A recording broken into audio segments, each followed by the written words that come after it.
ভারতের ওপর বেজায় চটেছেন যুক্তরাষ্ট্রের প্রেসিডেন্ট ডোনাল্ড ট্রাম্প এবং তার ঘনিষ্ঠ বাণিজ্যমন্ত্রী হাওয়ার্ড লুটনি। মোদি সরকারের চীন রাশিয়ার সঙ্গে ঘনিষ্ঠতা আর যুক্তরাষ্ট্রের শর্ত না মানার দৃঢ়তায় যেন ক্রমেই তেতে উঠছে ওয়াশিংটন। ট্রাম্পের ঘনিষ্ঠ এই বাণিজ্যমন্ত্রী এবার সরাসরি বলেই ফেলেছেন, ভারত শিগগিরই যুক্তরাষ্ট্রের কাছে ক্ষমা চাইবে। শুধু তাই নয়, আমেরিকার সঙ্গে সমঝোতায় না এলে ভারতকে পণ্য রপ্তানিতে 50% শুল্ক গুনতে হবে বলেও হুঁশিয়ারি দিয়েছেন তিনি। ব্লুমবার্গকে দেওয়া এক সাক্ষাৎকারে লুটনিক বলেন, আমি মনে করি 1-2 মাসের মধ্যেই ভারত বলবে আমরা দুঃখিত। এরপর তারা প্রেসিডেন্ট ট্রাম্পের সঙ্গে চুক্তির চেষ্টা করবে। মার্কিন এই বাণিজ্যমন্ত্রীর ভাষায়, যুক্তরাষ্ট্রকে এড়িয়ে চলা ভারতের এক ধরনের আত্মতৃপ্তি, যা শেষমেশ বিপর্যয়ের দিকেই যাবে।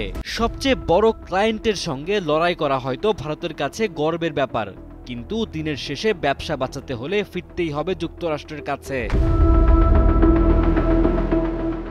এখানেই থেমে থাকেননি মার্কিন বাণিজ্যমন্ত্রী। ভারতকে কটাক্ষ করে বলেন, তারা রাশিয়ার কাছ থেকে তেল কেনা থামাবে না, নিজেদের বাজারও খুলবে না, ব্রিক্স থেকেও সরবে না। তাহলে ঠিক আছে, রাশিয়া চীনের সঙ্গে জোট বাঁধুক, কিন্তু যদি না পারে তাহলে যুক্তরাষ্ট্র ও ডলারকে সমর্থন করুক, না হলে প্রস্তুত থাকুক 50% শুল্ক দিতে। তারপর দেখি এই লড়াইটা কতদিন চলে।